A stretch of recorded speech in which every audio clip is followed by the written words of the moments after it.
Well,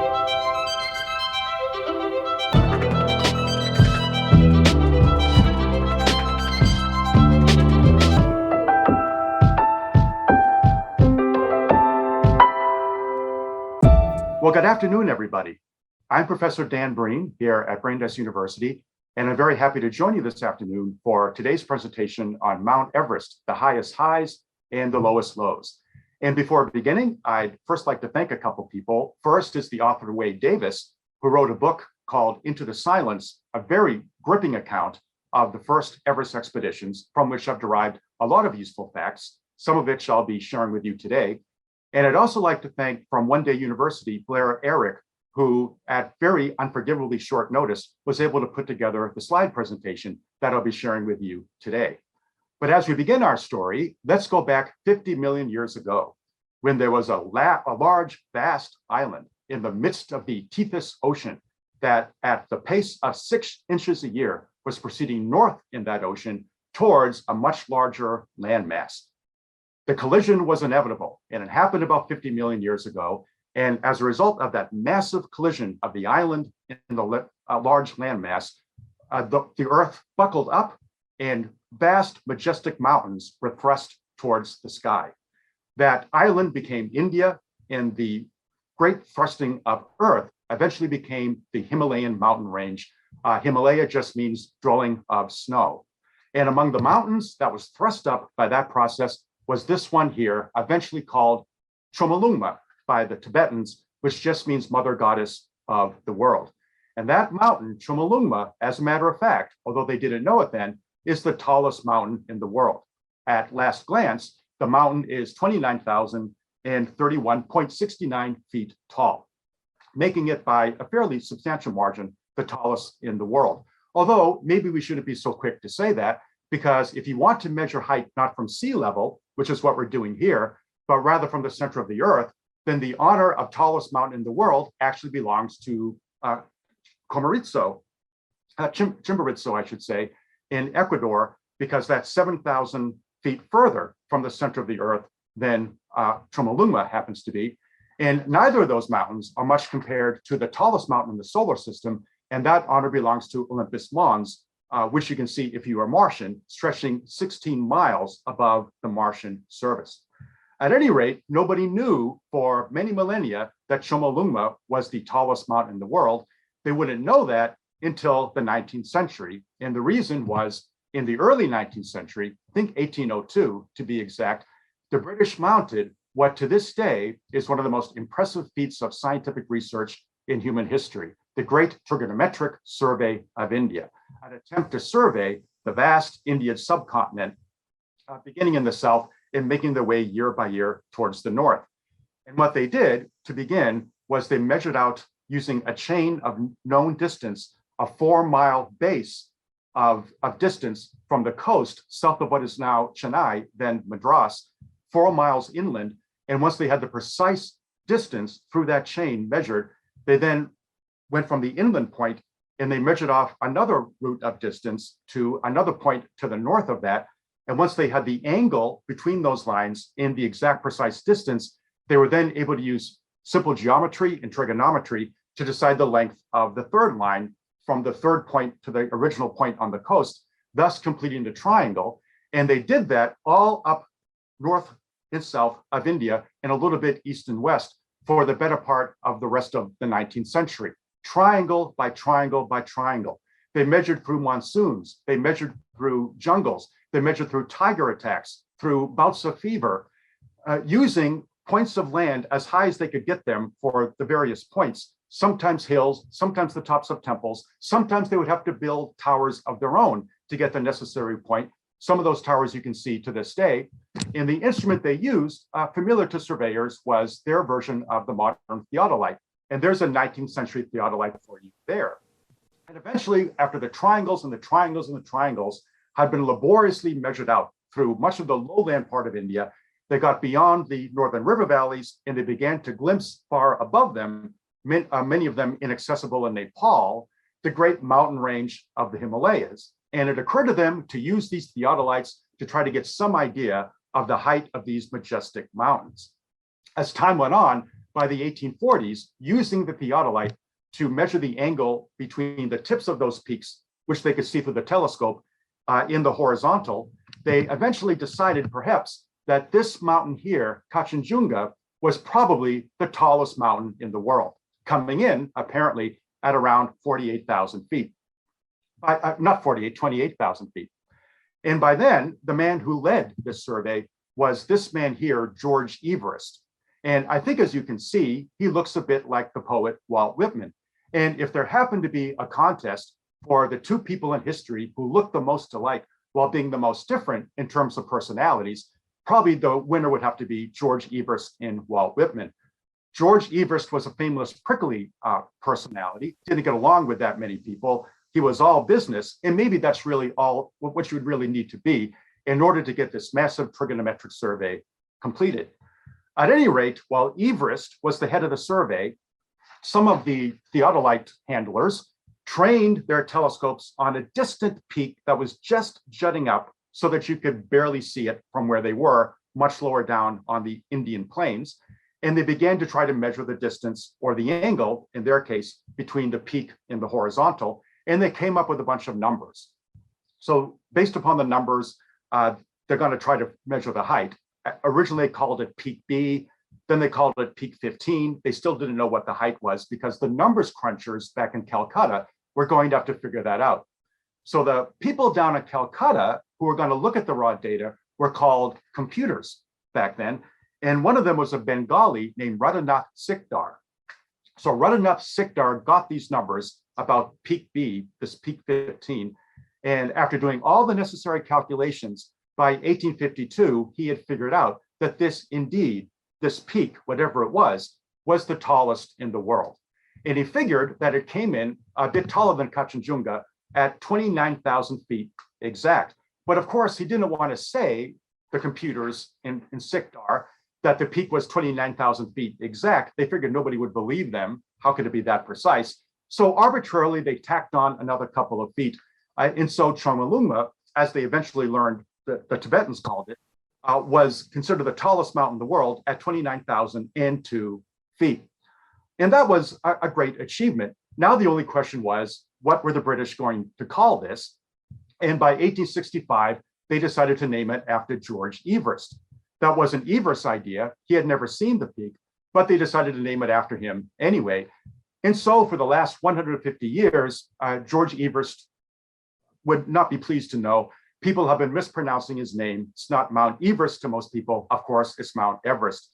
And to this day, even the Sherpas of the high mountain valleys still call it Mount Everest.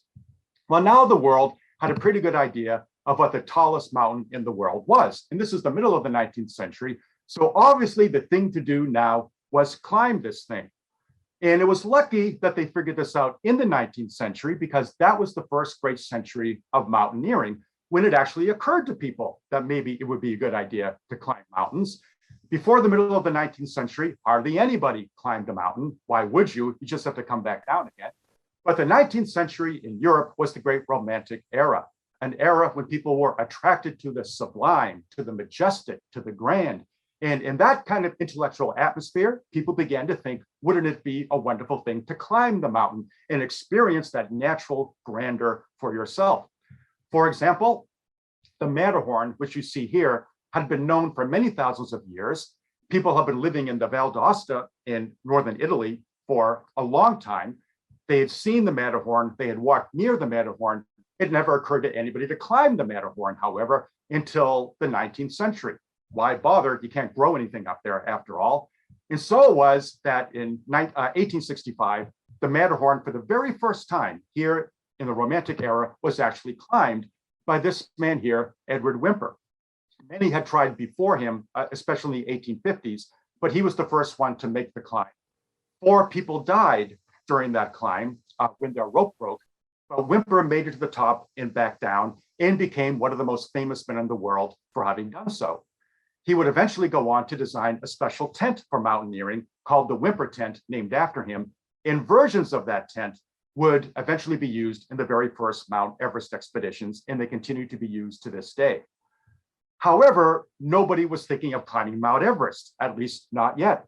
And there were several decent reasons for this, as we'll see in a minute. For one thing, nobody quite knew if anybody could survive at that height. This is 29,000 feet. The air, everybody knew, would be very thin up there. And in fact, it's only 1/3 of the oxygen pressure that we enjoy down here on the surface. All sorts of terrible things happen to the human body above 25 or 26,000 feet, including, as people would find out eventually, the very good chance of pulmonary edema. So the physical challenge would have to be worked out. Was it even possible? But there was also a political challenge to work out, because Mount Everest happened to be on the border of Nepal and Tibet. And back then, neither of those countries was allowing foreign visitors, certainly not on a routine basis. And neither of those countries was going to even allow a climbing expedition. And therefore, nothing was going to happen until political relations could be established between at least the British in India, in the Nepalis and the Tibetans. That would finally happen beginning in 1903, courtesy of one man in particular, Francis Younghusband.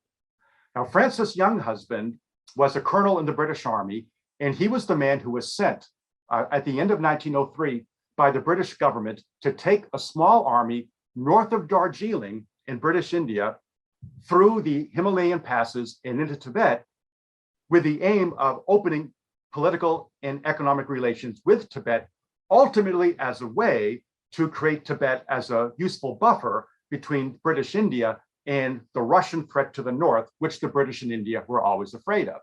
So Younghusband finally took this army through those passes that got into Tibet, and facing them on the way to Lhasa, the great Tibetan capital, was a Tibetan army armed with swords and shields and spears and a few matchlock rifles. The British, on the other hand, had at least 2 Maxim machine guns that could fire 700 rounds a minute, as well as well-trained soldiers with bolt-action rifles. And when the Tibetans wouldn't budge, the result was all too predictable. The British opened fire, and the consequence was that over 600 Tibetans were killed at the cost of only 9 British wounded. That was it. Younghusband himself described this as what it was, a pure massacre, one of the most disgraceful moments in the history of the British Empire. But what it meant was the British entered the capital city of Lhasa in Tibet. And we'll talk about these people in a second. And by doing that, established relations with Tibet that would make possible a climbing expedition, maybe in the near future. Ultimately, Younghusband himself became the head of the Royal Geographic Society.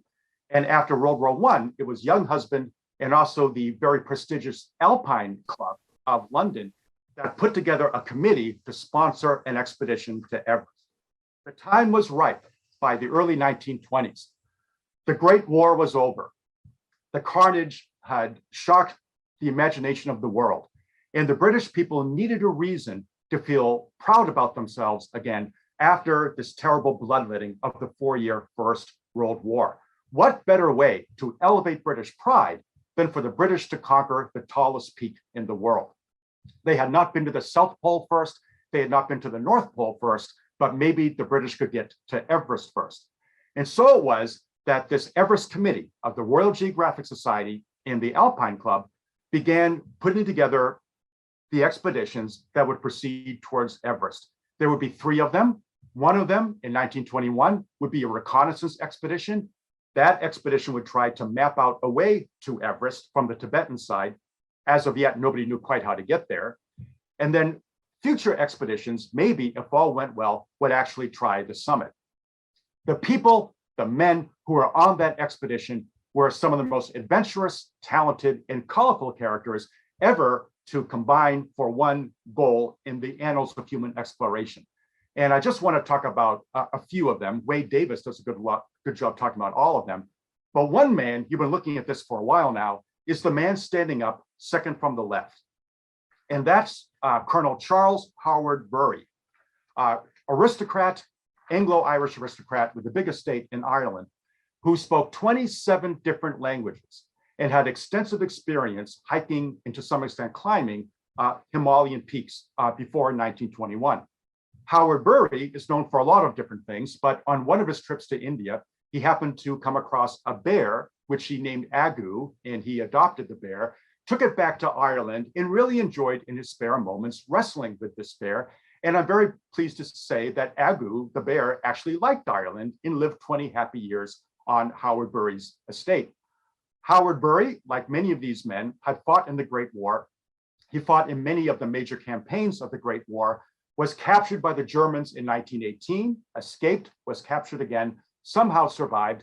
And he was one of those who would be a leading influence on the first expedition, the reconnaissance expedition to Everest.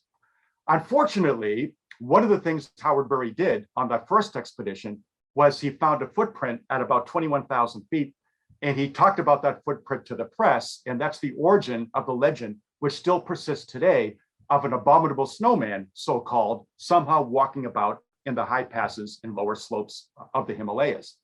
But he wasn't the only one worthy of note. Many others were as well. This is the man who led the second expedition to Everest in 1922. That's Charles Granville Bruce, also an officer in the British Army. Charles Granville Bruce has many distinctions. He was the one in the latter part of the 19th century who actually introduced the idea of wearing shorts to the British Army. Those soldiers have been resisting this for many years, senseless to resist shorts in the kind of climate the Army was fighting in, and Bruce finally got them to adopt the idea of wearing shorts. He was an officer in the Gurkha Corps, and he spoke fluent Nepali because of that, was very proud of that. And it was at the head of the Gurkhas in 1915 at Gallipoli that Bruce was gravely injured by Turkish machine gun fire that took away most of its knees. And his doctor told Bruce, you can recover from this, but you should avoid uphill climbing. Don't be climbing uphill. And yet he overcame the pain, and he would actually be chosen to lead, as I said, the 1922 expedition to Everest. And there was also a third figure worthy of note before we go on, and that's this man here. That's the remarkable George Ingalls Finch, an Australian who at the age of 13 conceived of the ambition maybe to someday climb the highest mountain in the world. He decided he wanted to do that because he had just finished chasing a bunch of wallabies up Mount Canobles in Australia. And once he'd done that, he decided that the only logical next step maybe is Mount Everest. Finch was a remarkable character in many ways, but one reason he's worthy of note is that he was the one more than anyone who was an apostle of oxygen. It was his determination that Everest would never be reached. The summit was never going to be attained unless oxygen canisters were taken along. And grudgingly, in 1922, the Everest Committee allowed Finch to take these apparatuses, these oxygen canisters, with him on the second expedition. Finch was lucky to go on that expedition. He wasn't allowed to go in 1921 on the reconnaissance because there were a couple strikes against him. First, he was an Australian, and that made him automatically suspicious to the fuddy-duddies on the Everest Committee. And second, he had a rather checkered personal history. He was actually twice divorced. And if you put that together, that's probably why he wasn't allowed to go originally. But he finally was allowed to go in 1922. And as we're about to see, he played a major role in that expedition. But the man everybody remembers about these early Everest expeditions, above all, was this man here, university graduate George Lee Mallerie, the famously good-looking part of the Bloomsbury group, who, even by the time he was in his early 20s, had a lifetime worth of climbing experience, impossibly good-looking, and also unbelievably agile on the rocks. He was a natural climber, and after dozens of expeditions to the Alps, had as much a climbing experience, at least below 15,000 feet, as anybody in the world. Mallerie was a brilliant climber in many respects, but he had a couple faults, or a couple things that are hard to explain about George Lee Mallerie, who went on all three of the early Everest expeditions. For one thing, he was famously absent-minded. He would lose things and forget things. And in 1921, it was one of his responsibilities to take photographs from various vantage points up high, approaching the approaches to Everest. And he took all these wonderful, brilliant photographs, gorgeous scenery, only to find out later on that he had put in the glass plates backwards so that none of those famous photographs actually existed. Of course, you can't take any photographs if the plates are in backwards. It was all his fault. The other thing that's hard to explain about him is he hated all Canadians, as Wade Davis points out. And He may be the only person in history ever to hate all Canadians. And we're not sure everybody is really able to explain why Mallerie felt that way. But he would go on the expedition and, as I said earlier, proved to be the most famous member of all. Well, they set out in 1921, like Younghusband's army had done, from Darjeeling in northern India, British India. They went up through the high passes and eventually down into the Tibetan Plateau, where they were going to now turn left and go west towards a place where they could then turn south towards the Himalayas and Everest. And along the way, they came across many scenes that no European had ever seen before. Tibetan monasteries and dwellings, many of them, as you can see here, made of stone. They came across valleys filled with groves of juniper trees. They saw wildflowers in varieties that were astonishing, many of which had never been seen by Europeans. They saw at least 100 varieties of butterflies and moths in gorgeous natural vistas as they approached the Everest region.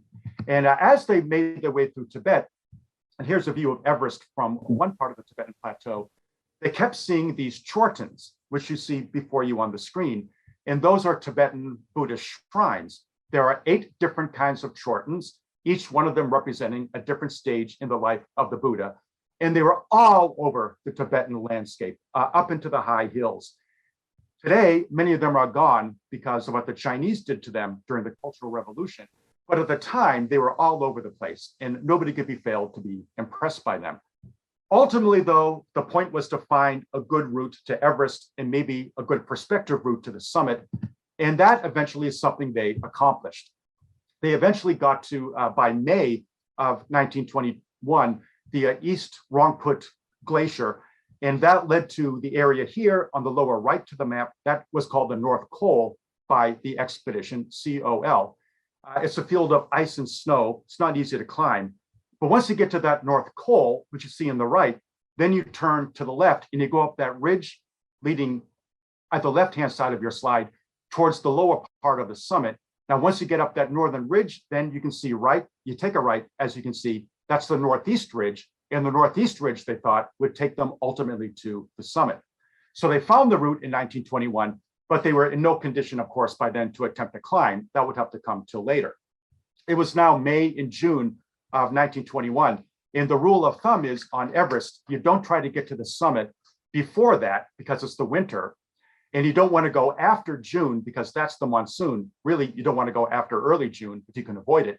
Because once the monsoon starts, that means the winds get to be much heavier. That means the ice melts a little bit in the sun. And it also means, because of the melting ice and the blowing snow, that that's a bad time for avalanches. So they turned back in June of 1922, leaving the attempt at the summit for a later group. Along the way, they got to know Tibetans as well, not very well, but as well as Europeans did at the time. They were very impressed by some elements of Tibetan hardiness and endurance, some parts of their culture. A couple of things they were never able to get used to. That, by the way, is Mallerie in the middle. One thing they never got used to was the fact that Tibetans, at least back then, typically only bathed once a year, usually in September. And the other thing that they couldn't get used to was the famous hot Tibetan yak butter tea, which to European palate did not taste good at all, but which serves as a real restorative for Tibetans in the high passes, who in the plateau, who in the bitter cold have got to herd yaks. So for Tibetans, it made sense. Europeans could not quite get used to it, at least not for a long time. Now it was time, ultimately, for the expedition of 1922. Now Finch would go along on that expedition, bringing with him oxygen canisters much like this. It didn't weigh very much, but if you had a few of them on your back, that could be about 30 pounds, not easy at the great height that they were now going to try to attain. During that 1922 expedition, they didn't get to the summit, but George Finch got pretty close.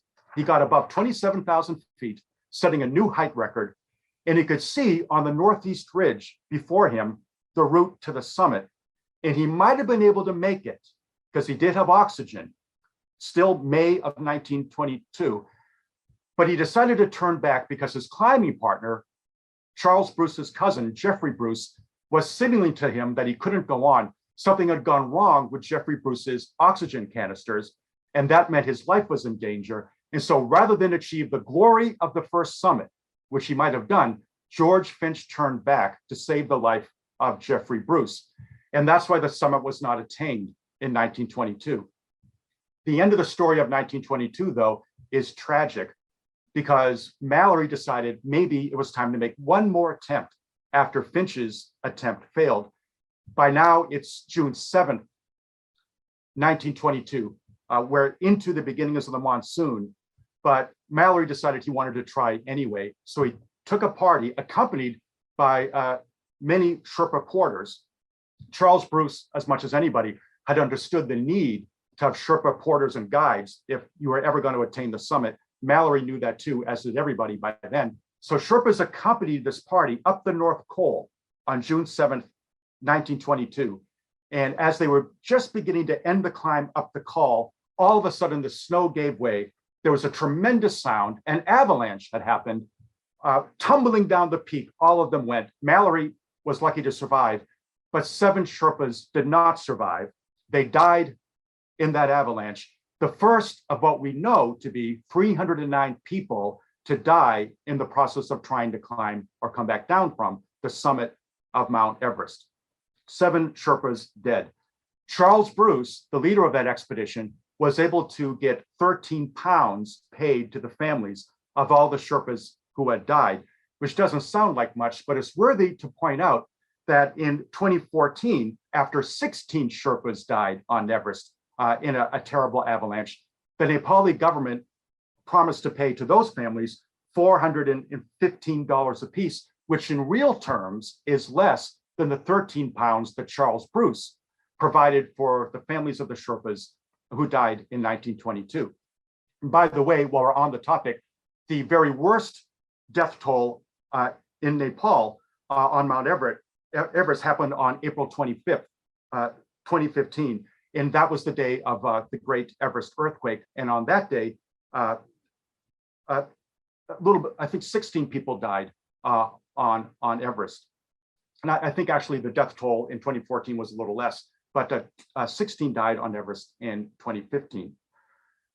It is also worth pointing out, while we're on the topic, that although I'll use the word Sherpa in the presentation, the fact is that many of the Nepali guides who to this day are instrumental in Everest expeditions are not technically members of the Sherpa people. Most of them are, but many of them are Guruns and Kshetris and other Nepali groups, but they're all often considered or thought of under the overall name Sherpas.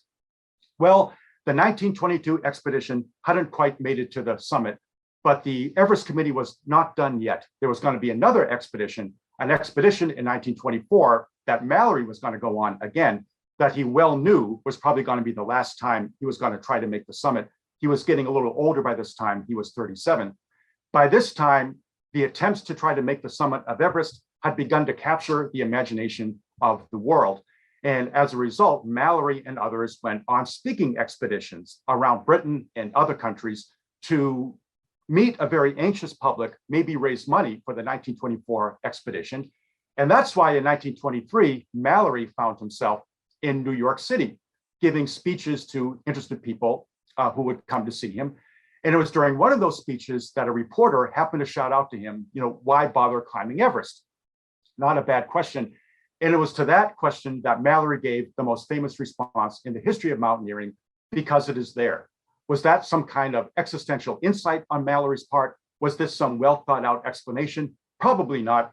Many of those who know him think that probably he was just in a hurry. He was impatient. He wanted to get to a speakeasy on Manhattan. So he just blurted out because it was there and left it at that. But nobody, of course, will ever forget that statement. But the stage was set finally for the 1924 expedition. Mallerie, as I said, would be a member of that. Others who had been on earlier expeditions would go too. But there were also some new members of the expedition in 1924. Among them, the man to the left standing up, and that's Sandy Irvine. Sandy Irvine was the only man in the expedition not to have fought in World War I or to have been alive in some capacity to participate in the war.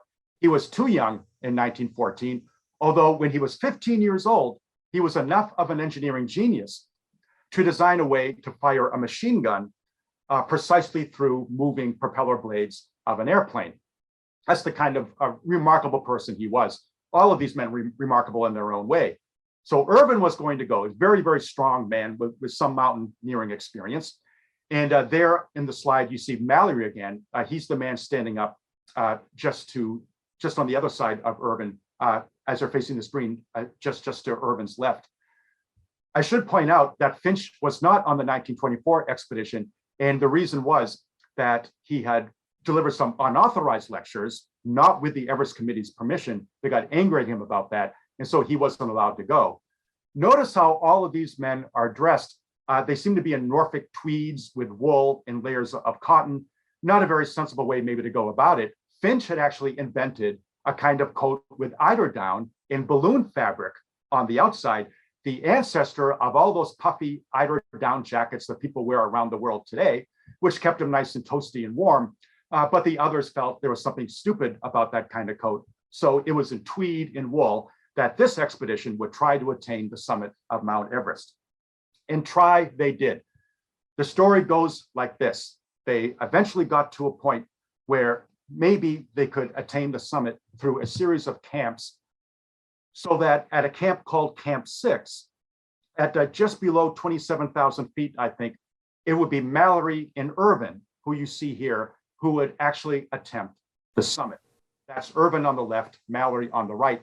And in the screen, you can see them beginning to fiddle with their oxygen tanks for the trip, the hazardous trip up the northeast ridge towards the summit. The story goes something like this. They're right at Camp 6, and they began to make their way up. Approaching Camp 6 was the geologist John Odell on that day. The day was June 8th, 1924. And Odell couldn't see much above him, although he knew that Mallerie and Irvine were probably on their way. And then all of a sudden, there was a break in the clouds.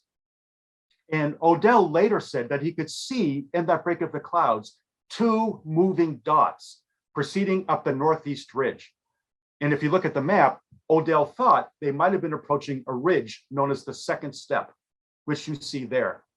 He marveled at the sight in the beautiful sunlight, what he conceived to be Mallerie and Irvine slowly approaching the summit, maybe less than 1,000 feet away by the time they would get to the second step. Here's another view of what that might have looked like in real terms. But before Odell could see what was going to happen next, a snow squall happened, the vision was obscured, and by the time the sun again lifted and he could actually see in front of him, there was a lot of fresh snow on the ground and he could no longer see Mallerie and Irvine.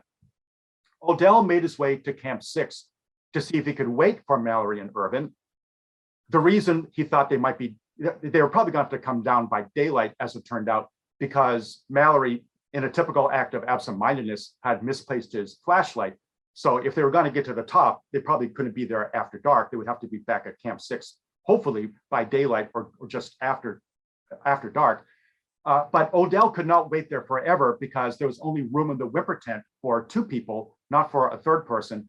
Odell waited as long as he could. He made his way a little bit beyond Camp 6, yelled out for Mallerie and Irvine. Nobody responded. And so Odell had to go back down. Mallerie and Irvine were never seen again. Odell went back to Camp 6 later on. The next day, there was no sign of them. The people back down in the lower base camps, Camp 5 and so on, anxiously awaited any news from them. No news arrived. And ultimately, all Odell could do was stretch out a couple sleeping bags in the snow, making a T to signal to those of the North Pole below that, in fact, there was, quote, no trace, unquote, of Mallerie and Irvine. They had indeed disappeared. And to this day, nobody knows what happened. Did they make the summit or not?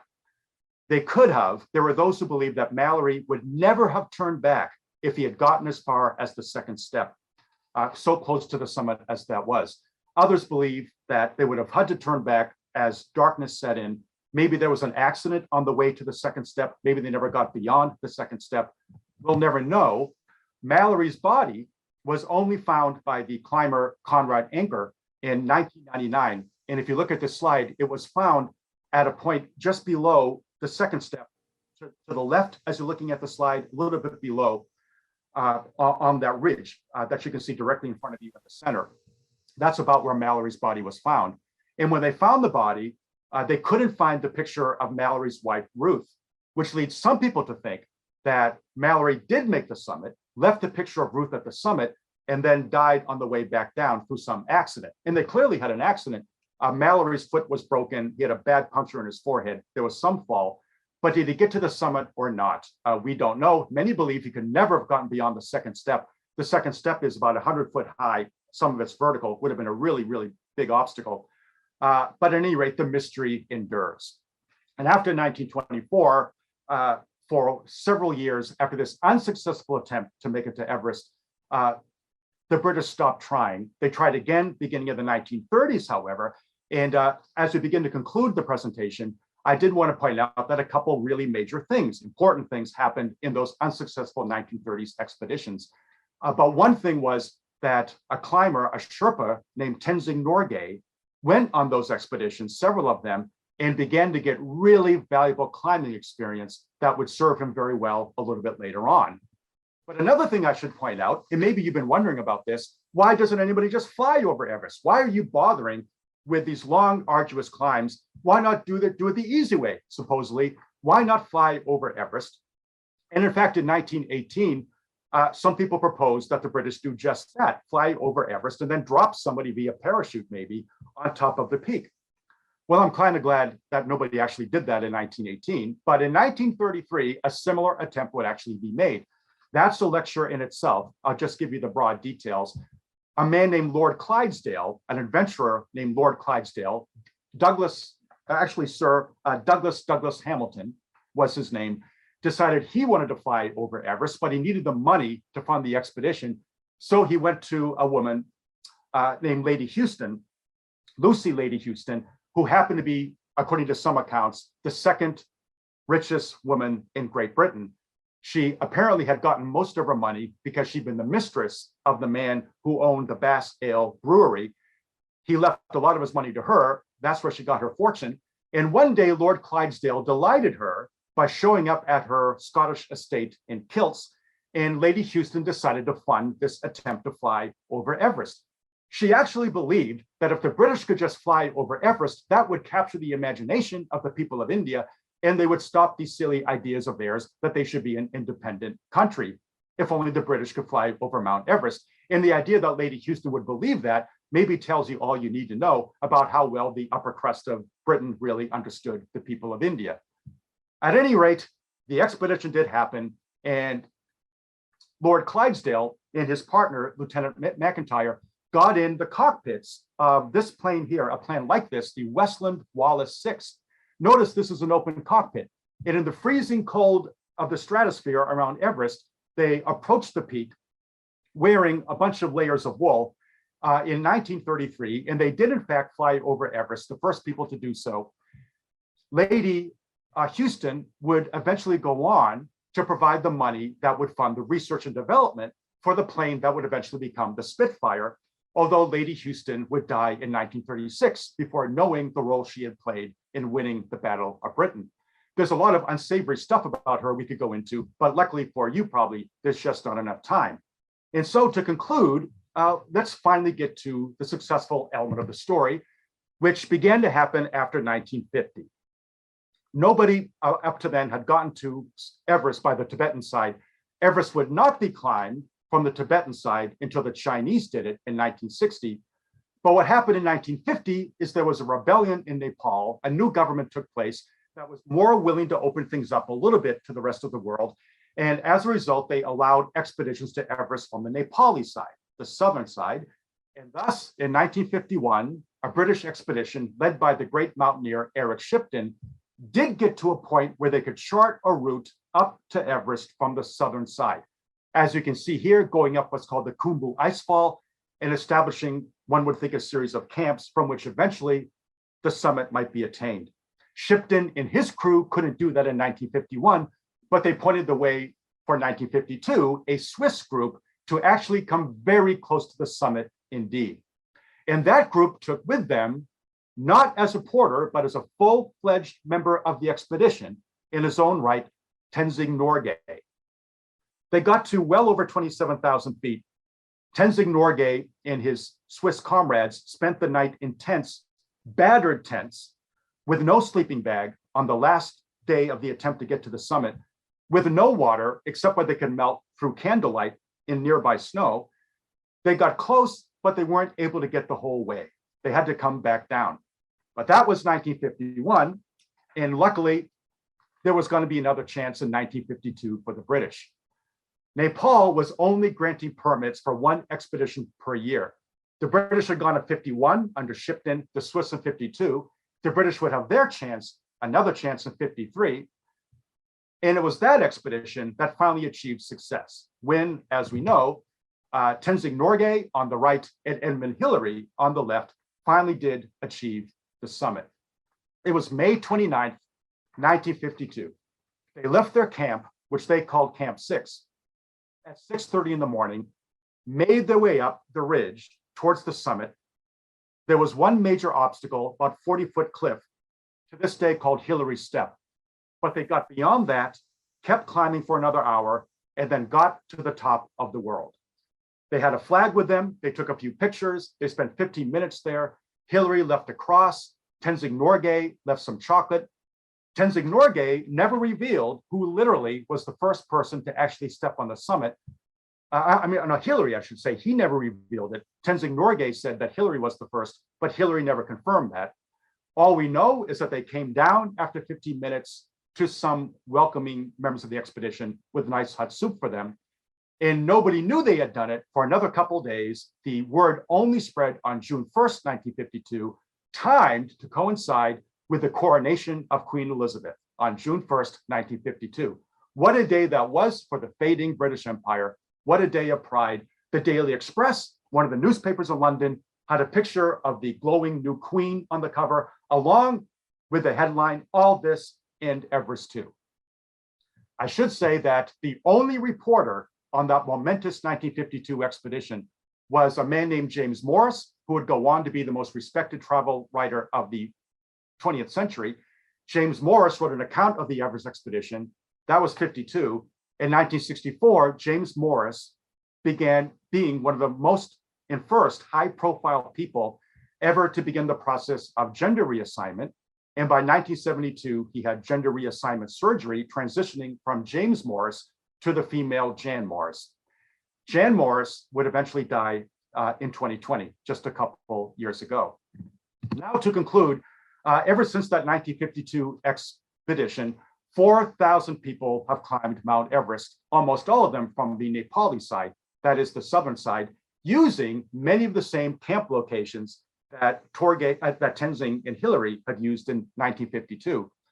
The result of all those people on Everest, of course, has been not just environmental degradation. As you can see here, it's also been dangerous overcrowding. To climb Mount Everest as part of a touring group to this day, you need something like at least $50,000, I think, up to well over $100,000. And that price brings you Sherpa guides and assistance. It brings you oxygen, it brings you food, it brings you everything you need. And that way you can join others on the road to the summit if you get a climbing permit. Not always are people certified to climb really in good health to do so, but often they do so anyway. And many of them do it because they want to put that on, they want to check that off their bucket list. Seems like a good thing to do. But there are others who seem to do it for reasons like this. They have an Instagram account. They just want pictures of Everest on their Instagram account. The kind of attitude that Mallerie and Tenzing and Finch and Hillary would have had a very difficult time understanding. But on they go. And the reason is, especially beginning of the 1990s, the government of Nepal, and to a lesser extent, the government of China, has figured out that these climbers bring a great deal in climbing fees to the economy, millions of dollars worth, ultimately from the touring companies, and also a lot of money that they spend once they're here. But the result of that is a lot of trash. 2019, 23,000 pounds of trash had to be removed from the area around the Khumbu ice field and base camp.